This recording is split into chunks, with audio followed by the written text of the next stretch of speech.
neighbor sent a letter to the mother of a 13-year-old autistic boy complaining about him, and it's what that writer suggested the mother do to her son that's causing quite an uproar this afternoon.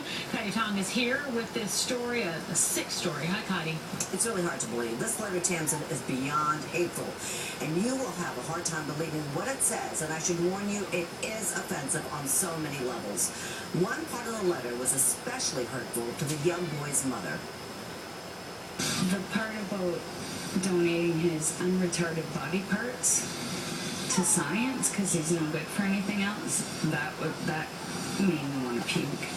And then when it ended saying to euthanize him. Carla Begley is still in disbelief at this letter that spews venom and hatred, targeting her son Max, who was diagnosed with severe autism at 2.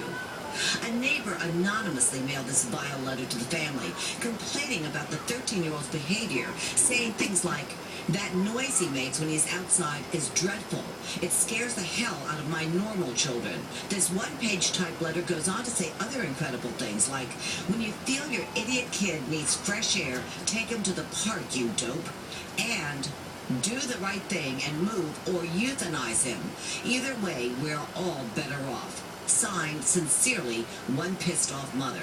I really don't think it was a mother, because a mother could never write that stuff about a child. Max loves bouncing a ball in the backyard of his grandmother's home, where he spends the summer. One time, he accidentally bounced the ball into a neighbor's yard. Came back shredded.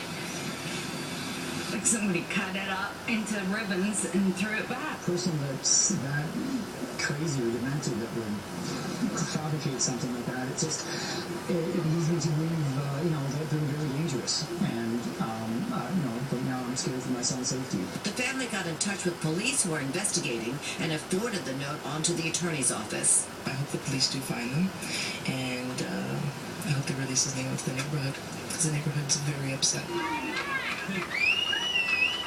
Those neighbors gathered last night to cheer Max on. He doesn't know about the letter, but his family truly appreciates the show of support they've gotten in person and online. The family says they have no clue who may be behind this letter. They've had good experiences in that community before. The police say they are investigating, but they have to decide if a crime has actually been committed. Unbelievable. Heidi, thank you. Well, the story is obviously causing quite a bit of controversy, but can the parents file charges against the writer of that letter, whoever it is, and what are the difficulties in raising an autistic child? Well, joining us now is Michael Rosenoff, Associate Director of Public Health Research for Autism Speaks, and attorney Randy Zellen of Moore, Hawk and Hamroth. Gentlemen, thank you for being here this afternoon.